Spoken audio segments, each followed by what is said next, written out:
playa, lo mejor sería una persona más o menos problemas con la espalda. Como Juanito.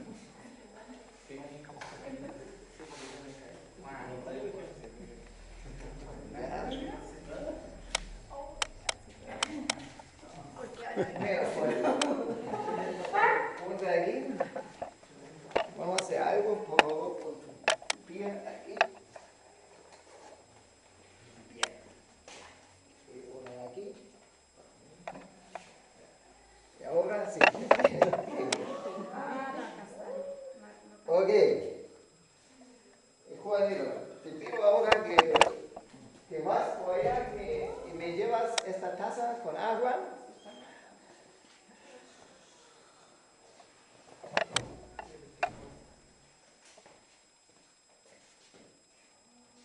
Ya. Se la lleva. Me llevas. Muchas gracias, Juanito. ¿Cómo estás? Mírame cuando estoy hablando contigo. Mírame. Juanito. Oh, sí, mírame. Sí, algo funciona bien. Ok. Mira. Más o menos este problema tenía una mujer. Casi 2000 años atrás. De la cual leemos en Lucas 13. Lucas 13. 13. ¿Sí?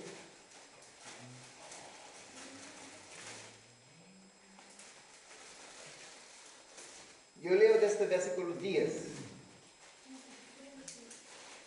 Jesús estaba enseñando en una de las sinagogas un día de reposo. Y había allí una mujer que durante 18 años había tenido una enfermedad causada por un espíritu. Estaba encorvada y de ninguna manera se podía enderezar. Cuando Jesús la vio, la llamó y le dijo: mujer, has quedado libre de tu enfermedad. Y puso las manos sobre ella, y al instante se enderezó y glorificaba a Dios. Mira usted, yo les mostré una pequeña ilustración como es cuando una persona es encorvada y no puede enderezarse. Mira, la Doro fue sanada de una enfermedad que justamente puede llegar a este punto. Cuando llegamos a Chile, terminó esta enfermedad. Pero el morbus Bechterew significa que es una enfermedad que la columna se pone duro e inflexible. Y si la gente no hace buenos ejercicios y es tratada bien, entonces la columna se va fijar, pero se rígida, pero en esta posición. Y de vez en cuando tú ves gente en esta posición. ¿No? ¿Ya? Y es difícil, limita la vida bastante. Bien. Está claro que mira, si alguien tiene una enfermedad de eso o de otro tipo, te quiero decir que Jesús te puede sanar. ¿Ya? Pero no quiero predicar de este punto, solamente quiero mencionar lo que no olvidamos cuando leemos de sanidades físicas en los evangelios, que no olvidamos tampoco que Jesús es el mismo ayer, hoy y para siempre. Si en el día ayer ha sanado, hoy día también sana, ¿sí o no? Y si estás enfermo y todavía no te has sanado, no significa que nunca te sanará. Amén, amén. Hay que seguir orando. ¿Ok? Pero ese no es el punto. Porque la sanidad tiene también otra función. Las sanidades de Jesús eran también señales. Es decir, Jesús cuando sanaba a una persona quería señalar algo. Claro, quería señalar el reino de Dios. En el reino de Dios más tarde ya no hay enfermedad. En el cielo nadie de nosotros va a ser enfermo. Entonces cada vez cuando una persona está sanado aquí en la tierra por el poder de Dios, entonces esto muestra esta realidad del cielo ya operando aquí en la tierra. ¿Sí? Es un señal ya de la nueva creación donde la muerte ya no existe. Por supuesto, tampoco la enfermedad. Pero fuera de eso, también todas estas sanidades quieren enseñarnos algo. Porque, en el fondo, ¿por qué hay enfermedad en el mundo? ¿Ustedes saben? Claro. En la muerte obrando. Y sin pecado no habría enfermedad. Esto no significa que cada persona que está enferma porque es castigado por pecado. No decimos eso. Pero que en sí existe enfermedad es producto de que en todos nosotros opera la muerte por herencia de Adán, que pecó, ¿cierto? Y ahora, cada pecado, cada enfermedad nos muestra algún aspecto también del pecado. Y cada sanidad, entonces, nos muestra un aspecto de la redención. Esto es fácil de entender, por ejemplo, cuando Jesús sana ciegos. Varias veces sana ciegos. Y también en el Evangelio de Juan, sana un ciego y después Jesús mismo habla, le dice a los fariseos que ellos son ciegos espiritualmente. Hay una ceguera espiritual. Entonces, un producto del pecado es que nos hace ciegos a la realidad de Dios, nos hace ciegos a la realidad espiritual. ¿Me entienden? Entonces, cuando Jesús sana a un ciego, cada vez, no solamente sana a ese ciego, cada vez muestra que Él es también que redime de esta ceguera espiritual. Jesús te quiere abrir los ojos, Jesús quiere que veamos que la realidad, que realmente contamos con Dios, que realmente podemos ver a dónde caminar, ¿sí? Y lo mismo es fácil también reconocer en caso, por ejemplo, cuando sana un paralítico, varias veces tenemos sanidades de paralíticos. Claro, porque el pecado nos impide caminar con Dios, ¿cierto? Y cuando sana una persona paralítica, es decir, también muestra también un aspecto de la redención. Él te hace caminar, Él te capacita para que puedas vivir con Dios y caminar con Dios. ¿Amén? ¿Sí? O cuando sana el fiebre de la suegra de Pedro, por ejemplo. ¿Ya? Fiebre, tú sabes, pone caliente a una persona. Y un aspecto del pecado es que nos da una pasión perversa. Y la gente está apasionada por cosas que Dios aborrece. ¿Cuánta pasión por causa de la perversión sexual? Por ejemplo, pero no solamente la perversión sexual, piensa en envidia, piensa en amargura, esas son pasiones que son como fiebre para tu alma. Y entonces Jesús es el que libera de esto. Pero aquí tenemos otro caso. Ahí tenemos a esta mujer que tiene un espíritu de enfermedad. O también se puede traducir un espíritu de debilidad. Es lo mismo. Entonces, y siempre es incómoda y nunca puede enderezarse. Entonces es interesante esto, porque en esta posición, yo te recuerdo cuando lo dije, mírame, y tenía tanta dificultad de mirarme. Lo que sí miraba todo el tiempo era el piso y sus propios, así mismo, en el fondo, ¿sí? Y ¿sabe?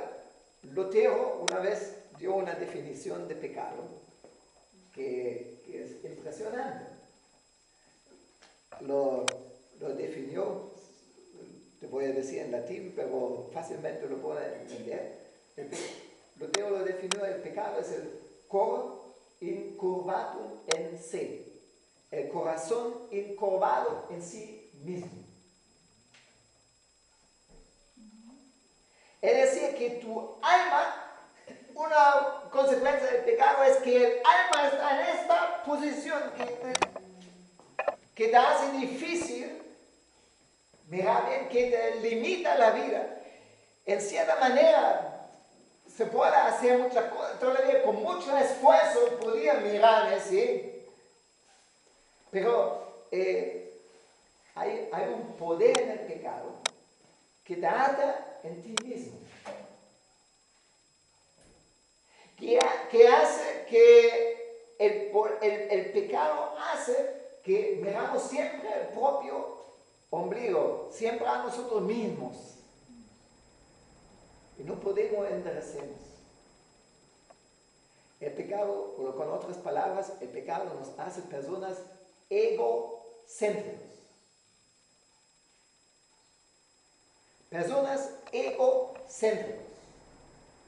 Entonces, cuando Jesús sana a esta mujer, entonces le da una enseñanza con esto, porque Él tiene el poder para sanarte del egocentrismo, y solamente Él lo tiene.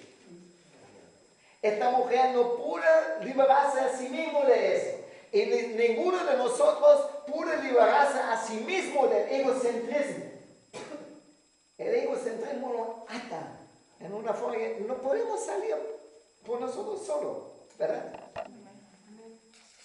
Libre de esta atadura. Has quedado libre de tu enfermedad. Has quedado libre de tu ego. Gracias por su entusiasmo. ¿Ya? Bien, nosotros hablamos mucho de sanidad interior y de todas estas cosas, pero quiero que una cosa nos queda clara. La meta de sanidad interior es que tú seas libre del egocentrismo, que ya no seas una persona egocéntrica. Mira, es normal ser una persona egocéntrica cuando, por ejemplo, de un bebé no esperamos que no sea egoísta, ¿verdad? Pero cuando una persona madura, con el tiempo ya debe ser diferente, ¿sí? Y sanidad interior significa, o tiene este aspecto, no todo, pero tiene esta meta también, que justamente seas libre de siempre mirar a ti mismo, de siempre girar alrededor de ti mismo, de siempre girar alrededor de tus necesidades y tus dolores y tus cosas, siempre yo. Y yo sufro, y yo necesito, y yo quiero, y yo. Es la oración aprendí de José. ¿Ya? Esta oración del bendíceme, bendíceme. Solamente, entonces, Jesús nos quiere liberar de eso. Nos quiere liberar de eso. Ahí tenemos el problema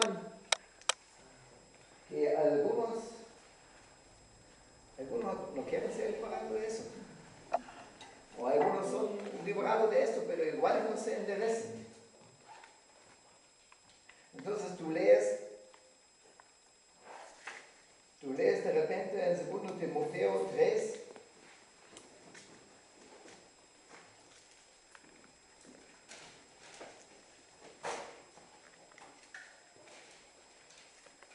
pero debes saber esto, que en los últimos días, vendrán tiempos difíciles, porque los hombres serán amadores de sí mismos. Los hombres serán amadores de sí mismos. Y después menciona qué consecuencia tiene que los hombres serán amadores de sí mismos. Está hablando no está hablando de los hombres del mundo. Está hablando de los hombres de la iglesia. Las mujeres también, hermano. Vamos salvando. Hoy dice hombre nomás, dice hombre, no dice mujer.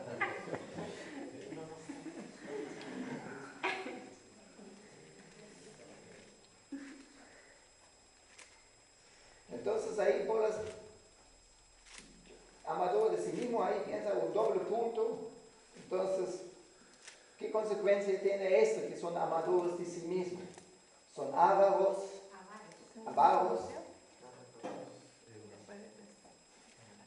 Yo creo que la avaricia es un mal tan común que ya la mayoría ya no se da cuenta.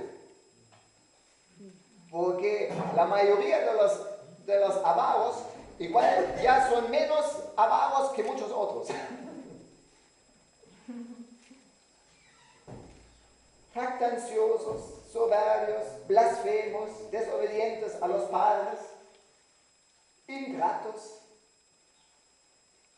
La ingratitud es un problema muy grande en la iglesia. Irreverentes, sin amor, implacables, calumniadores, es decir, que hablan mal de otros. Implacables, perdón. Desenfrenados, salvajes, aborrecedores de lo bueno, traidores, impetuosos, envanecidos, amadores de los placeres en vez de amadores de Dios, teniendo apariencia de piedad, pero habiendo negado su poder. Y todo esto, porque son amadores de sí mismos. Supongo que nadie de ustedes quiere pertenecer a esta clase de personas, ¿sí? Pero hay otra clase de personas también en los últimos tiempos que justamente no son amadores que sí mismos. Leemos en Apocalipsis 11, leemos de ellos. 20, versículo 24, ahí se despide de la iglesia de Mileto y ahí dice que va a ir a Jerusalén, no sabe qué le va a esperar, lo único que sabe es que le han avisado ya proféticamente sufrimientos. Y dice, pero sin embargo es guiado por el Espíritu. Y por el Espíritu es guiado, y porque el Espíritu lo guía, él obedece al Espíritu y va a Jerusalén sabiendo que allá le esperan sufrimientos.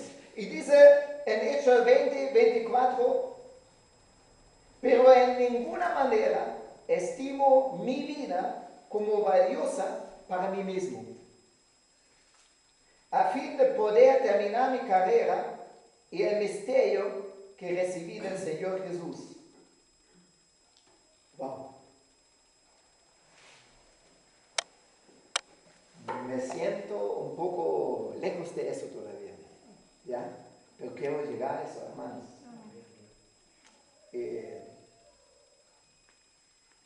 ¿Cómo llegamos a eso? Necesitamos que Jesús nos libere de estas ataduras que nos impiden enderecernos. ¿Qué poder cuando una persona puede decir, no estimo mi vida valiosa por mí mismo? ¿Qué poder cuando una persona pone al Señor por sobre todas las cosas propias? Y Pablo no era infeliz, hermanos. Seguro que Pablo era más feliz que todos nosotros. Igual Jesús, que el mayor ejemplo de todos, ¿qué hizo Jesús? Dejó el cielo, dejó la gloria de Dios por amor a nosotros, ¿sí? Dejó todo. Se humilló, se hizo un bebé chico, ¿sí? Estaba en el vientre de una mujer, imagínate, de la gloria, ¿ya? Y vivía obediente, nunca hizo lo que él quería. Al fin terminó muriendo en la cruz. Pero sin embargo, Jesús te aseguro, la persona más feliz que jamás andaba por la tierra, después del pecado original, era Jesús. No quiero decir que se sentía muy feliz en la cruz. Ya, ahí sentía el dolor, pero sin embargo, su vida era una vida plena, llena.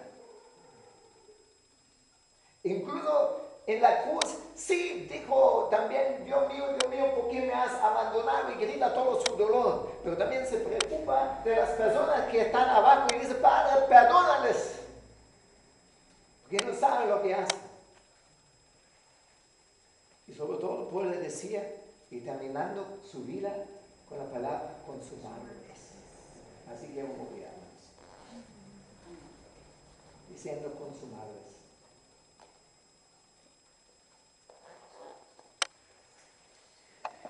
¿Saben?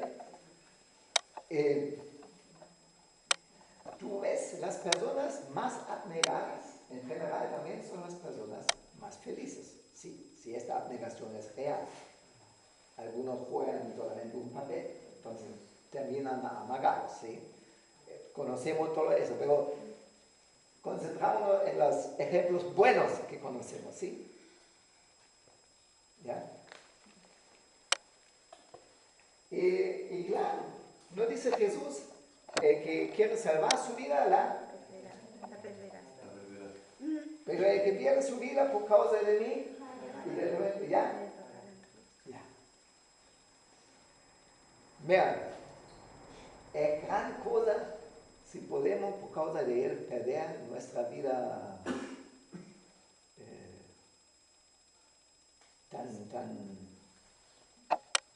nuestra vida egoísta y recibir en lugar de eso la vida en abundancia. ¿Quieres vida en abundancia?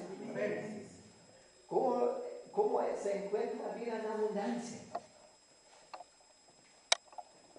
Solamente si Jesús te libera de ser una persona egocéntrica. Durante la vida gira alrededor de nosotros mismos. Nunca, jamás. Solamente en algunos momentos vamos a hacer un pico así. Pero una vida realmente en abundancia no vamos a tener.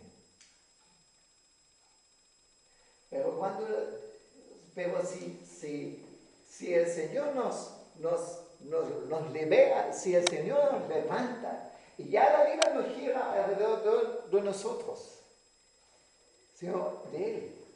Sean como sean las circunstancias, tu vida sea una vida abundante. ¿Queremos una vida abundante? Ya.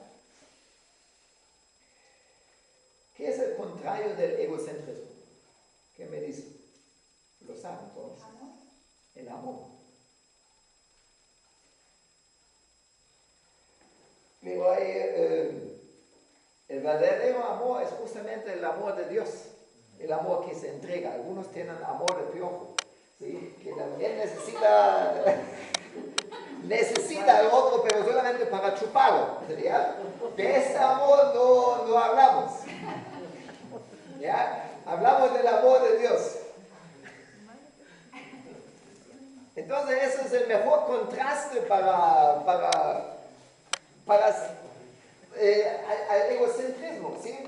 Tenemos la descripción de este amor, tenemos en 1 Corintios 13, y lo vamos a revisar un poco rápido. Versículo 4, 1 Corintios 13, versículo 4. Primero dice, el amor es paciente.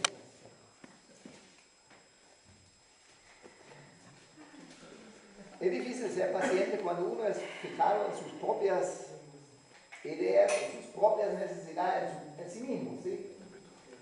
Personas egoístas no son pacientes.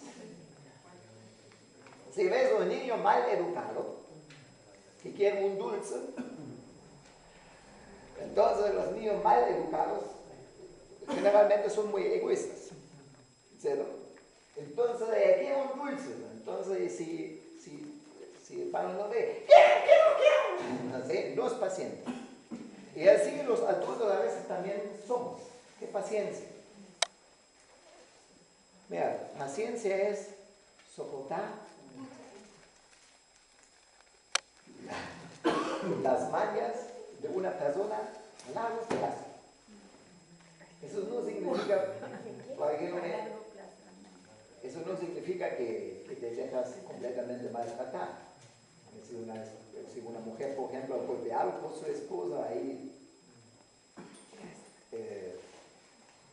hay que salir, ¿me entiendes? No es que tú apoyas la maldad del otro, pero sí, todas las personas tienen mañas, ¿sí? Y soportarlas a largo plazo, eso es paciencia. ¿Ya? Eso es paciencia. O soportar una situación que no te agrada. Y el amor es paciente. ¿Y cuánta paciencia no tiene el Señor conmigo? ¿O contigo? Si lo revisas. Entonces, el Señor tiene que ser muy paciente si todavía nos aguanta. ¿Sí o no? Y así es el amor. El egocéntrico no es paciente. O su paciencia es muy limitada. El amor es bondadoso, quiere solamente lo mejor para el otro. El egocéntrico, bondadoso en otro sentido, quiere siempre el mejor para sí mismo. Pero el amor quiere lo mejor para el otro. Entonces, por ejemplo, imagínate, estamos en una mesa y hay un dulce aquí, el dulce favorito de todos. Entonces, hay dos tipos de pelea. Una pelea sería que cada uno trata de comer tanto dulce como posible para así. La otra pelea es que, en buen sentido, que cada uno se preocupa para que los otros reciban lo mejor. ¿Sí? Pero eso tradúcelo a todas las situaciones de la vida. ¿Ya? El egocéntrico en las relaciones siempre quiere lo mejor para sí mismo. Pero el amor quiere lo mejor para el otro. Imagínate una pelea matrimonial de este tipo. Pero yo sé que tú en realidad te gustaría más eso, entonces hagamos eso. Pero yo sé que a ti te gustaría más eso, entonces hagamos eso. Sería diferente, sí. Normalmente es al revés. Cada uno lucha por lo que él quiere, ¿sí? El amor es bondadoso. El amor no tiene envidia. ¿Conoces envidia? El amor no tiene envidia. Entonces, el amor se puede alegrar cuando el otro tiene algo que yo no tengo, a pesar de que también me gustaría tener. ¿Ya? El amor no es jactancioso, no es arrogante, no se pone a sí mismo en el centro, no quiere la atención por sí mismo. El amor puede bajar. Mira, Jesús, por amor, se hizo uno de nosotros. ¿Ya? Nosotros a veces también hay una ayuda a otro que no tiene nada que ver con el amor, que ahí como de arriba, pobrecito, te ayuda. ¿Ya?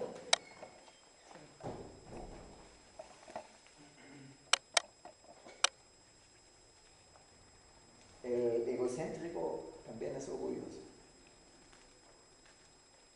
y quiere ser reconocido. Cuando el egocéntrico hace algo y no lo reconocen, eso está indignado.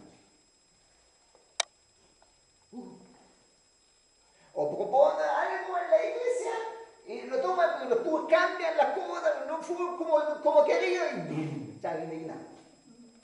Porque quiere la atención para sí mismo. El amor no es así.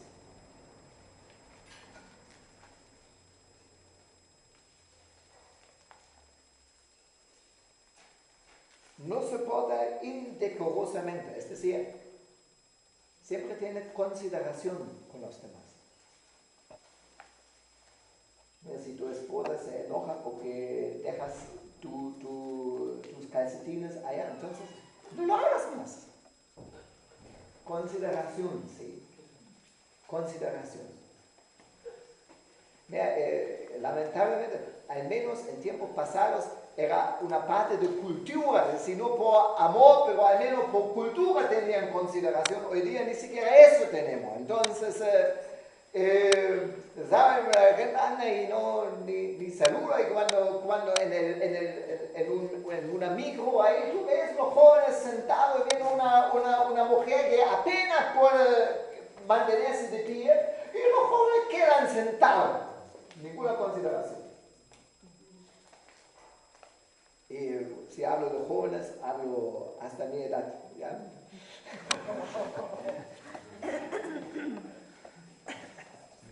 Yo creo que todos ahí somos.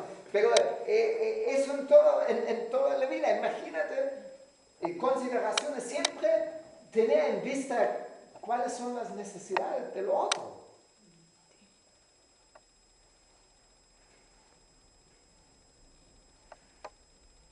No busca lo suyo.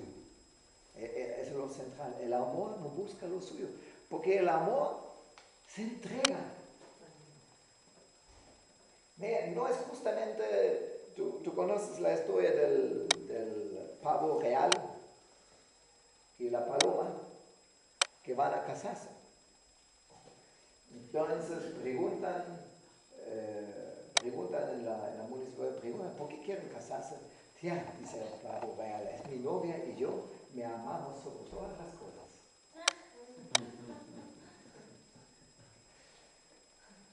No, el amor no busca lo suyo, busca lo del otro. Imagínate una relación, sea entre hijos y padres, sea entre amigos, sea en la iglesia, sea entre colegas, sea en matrimonio. Imagínate una relación que cada uno no busca lo suyo.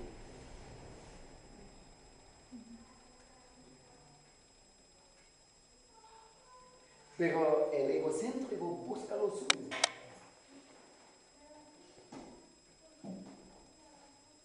El egocéntrico siempre quiere que entonces los egocéntricos por eso tienen la tendencia, y naturalmente lo tuvimos todos, una tendencia parasitaria, de vivir a costa de otro. ¿Serio? Mientras el amor da al otro. ¿Y saben por qué es posible? Es solamente posible si es, porque este es el amor de Dios. Este no es el amor que naturalmente podemos tener. Solamente cuando una fuente en tu interior puede vivir así que no buscas lo suyo, lo tuyo. Jesús habla con esta mujer ahí en el pozo de Jacob, esta samaritana, y la habla del agua que él va a dar. Dice, esa agua se transformará en tu interior en una fuente de agua viva. Si no hay una fuente en tu interior, no puedes vivir así. No te queda otra cosa que vivir egocéntricamente. Pero cuando hay esta fuente, siempre tienes para dar.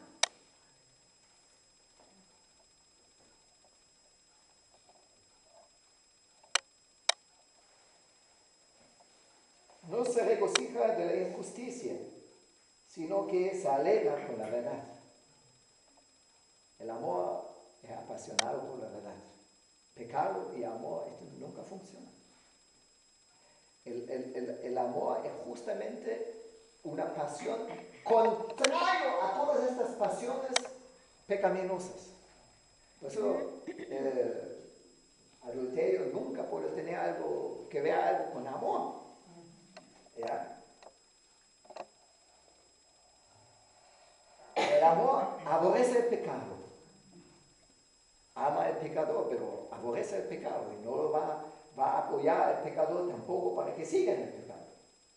Lo va a apoyar solamente para que salga del pecado. Se alegra en la verdad. Eso no tenemos en nuestra naturaleza, hermanos, ¿verdad? Todo lo sufre,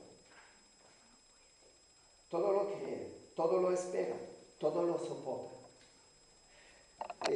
Vean, uno de los grandes misterios, uno de los grandes misterios del amor es esta capacidad tremenda de sufrir.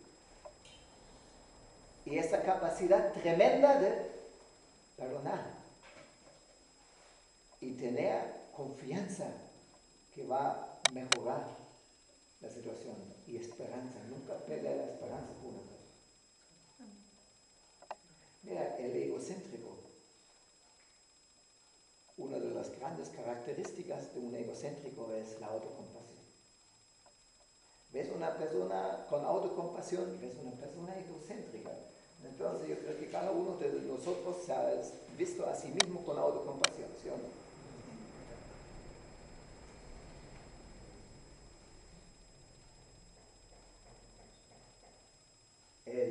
El amor justamente tiene siempre una fuente de sí mismo. Y si sufre por causa del otro, igual puede seguir amando. Y puede perdonar. Mira, y perdona como el mejor ejemplo de un perdón es el padre que recibe a su hijo pródigo, ¿sí? Que regresa de los chanchos, el hijo ha despilfarrado toda la herencia del padre. Y ahora viene, ¿sí? Entonces el padre podría decir, hijo, ¿reconoces lo que hiciste? ¿Realmente puedes ver como yo soy? ¿Realmente? No, nada de eso. Nada de eso.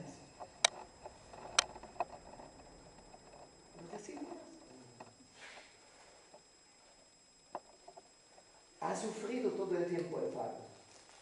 Ha sufrido todo el tiempo. Pero ahora cuando el hijo regresa, no es un tema.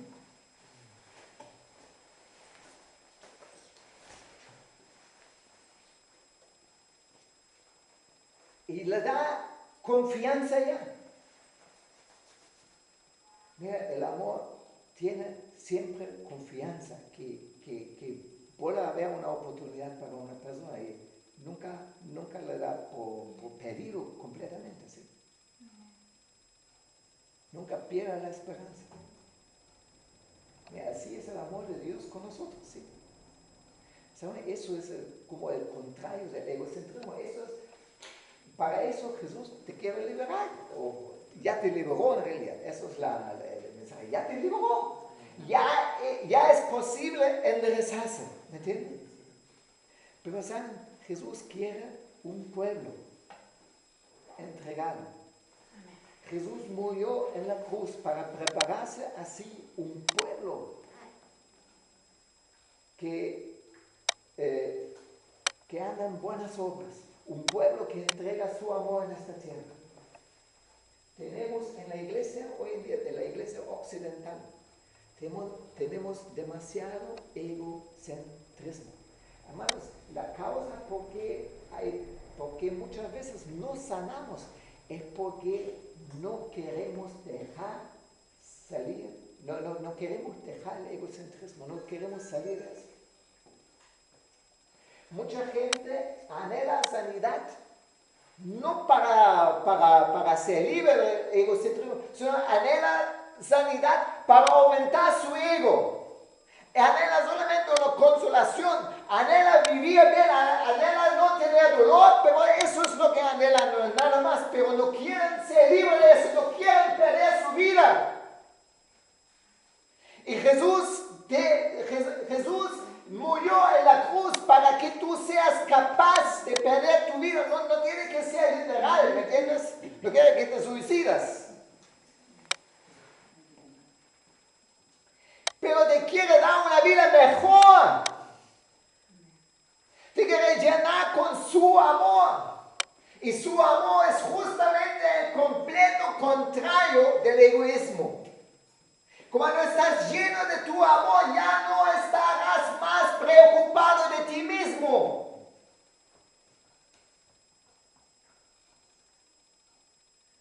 Si hay problemas entonces en la familia,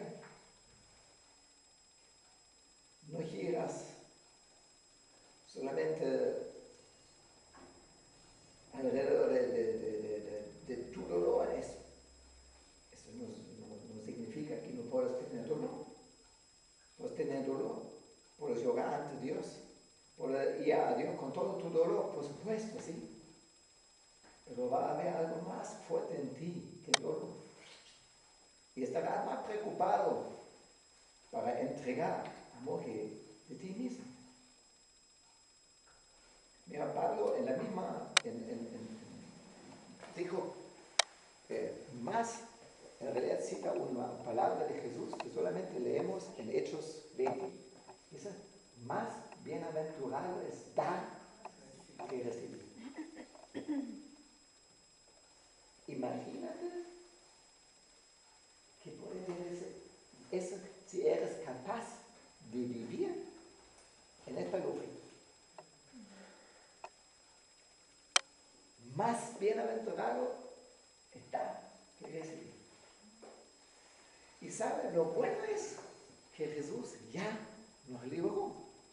Él murió en la cruz, y cuando murió en la cruz, ¿qué pasó con nuestro hombre viejo? Murió.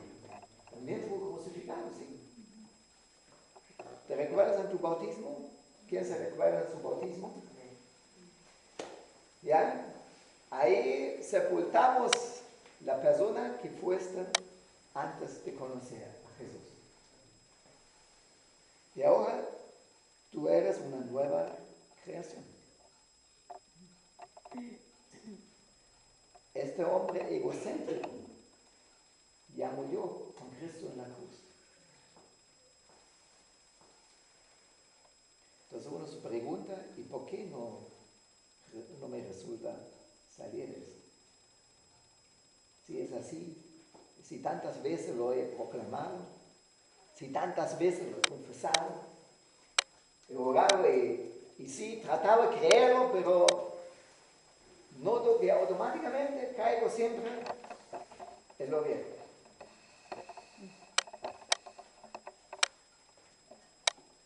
Es cuando tú naciste de nuevo, tú naciste como bebé, ¿cierto? Cuando tú físicamente naciste como bebé, tenías todas las capacidades ya puesto en ti que tienes ahora. Tenías brazos, piernas, boca, entonces tenías todo para caminar, para trabajar, para hablar, pero necesitaba un proceso para aprenderlo, ¿cierto? Y ahora si eres una nueva criatura, entonces también necesitas un proceso de desarrollo en eso. Pero únete con el Señor en esta meta. Porque nuestra cultura, hermanos, fomenta el egocentrismo en gran manera. Y ahí es que tenemos que poner algo en contra. ¿Ya? Pero tú tienes en ti el Espíritu Santo. Tú tienes, Señor, vive en ti el mismo Señor que murió en la cruz, ¿sí o no? Y ahora te dice el Señor, y te quiero que esta palabra te penetre. Has quedado libre. Amén. Has quedado libre. Has quedado libre. ¿Qué pasa si nos liberó, pero nosotros nos alejamos de Él? Y durante bastante tiempo fomentamos un cristianismo egocéntrico en nosotros mismos. Mira, hoy día el Señor te dice, has quedado libre. Amén. Tú puedes enderezar. Si tienes la sensación que, pero igual me resulta difícil, mira, no te das por vencido. Ora, ayuna, pero no tengas tengas una meta más baja que esta, que serás transformado en la misma imagen de Jesús. Basta ya decir, ya mira, todos son así, igual, y la gracia lo cubre. Claro, la gracia lo cubre, pero la gracia te libera. ¿Ya? Basta decir, ya, todos somos pecadores, sí, ¿verdad? Pero Jesús te salvó en la cruz justamente para sacarte de ese estado, ¿sí? Basta un cristianismo a media mano. Basta eso. Ahora es tiempo, vienen tiempos en un lado difíciles, pero en otro lado gloriosos. Es el tiempo que el pueblo de Dios se levanta. Es tiempo que la gloria de Dios se puede manifestar en el pueblo de Dios. Es tiempo que tenemos gente con una pasión para el Señor, dispuesto de morir para Él si es necesario. ¿Ya? Él te dice ahora, has quedado libre de tu enfermedad, has quedado libre de tu egoísmo, de tu egocentrismo, has quedado libre, eres libre, levántate.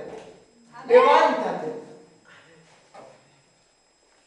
Pero dejamos de siempre desculpar estas cosas. Mira, el ego tiene que ser crucificado. Evita,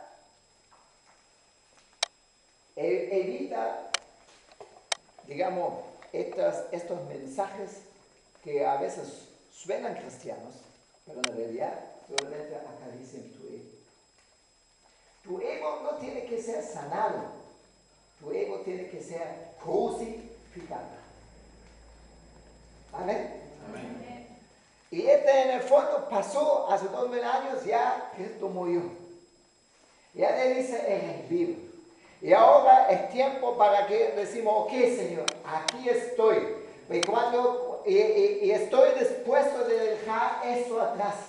¿Saben? Donde hay un sacrificio viene el fuego del Espíritu Santo. Y este fuego te va a consumar para su gloria, te va a transformar en un olor agradable para Dios. Entonces ahora mi pregunta es, ¿qué de usted cree que Jesús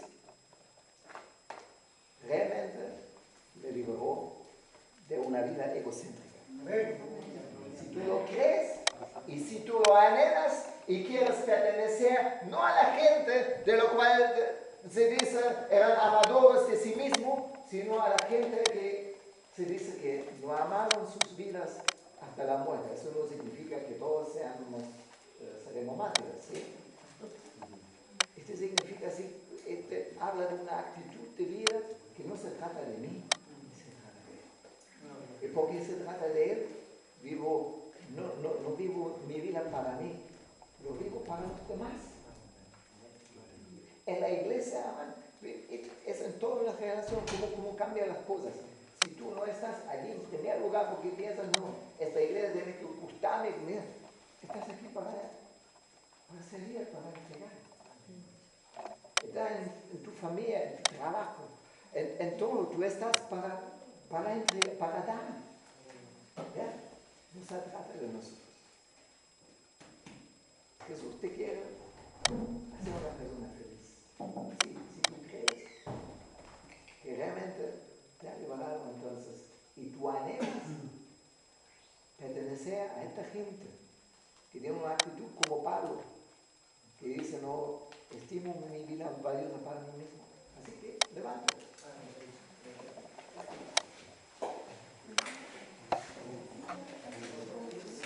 Espíritu Santo, te pido que tú confirmes tu sermón, Señor, tu palabra, Señor.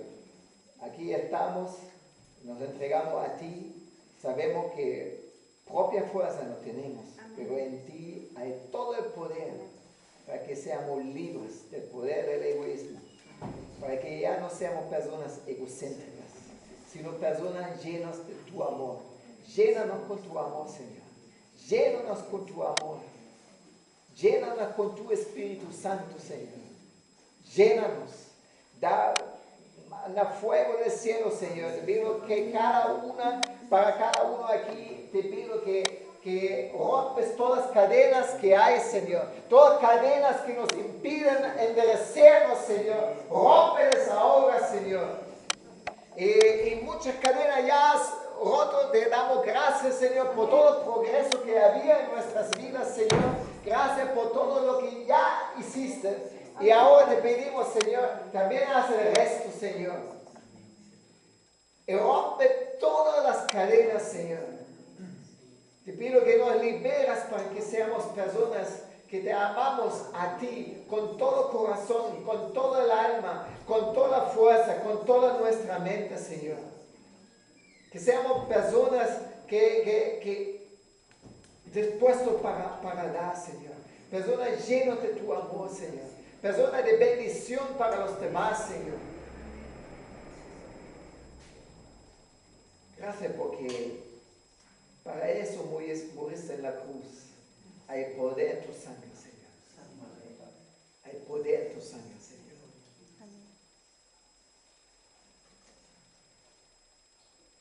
Ha quedado vivo. En el nombre del Señor te digo, has quedado libre. Libre. Gracias por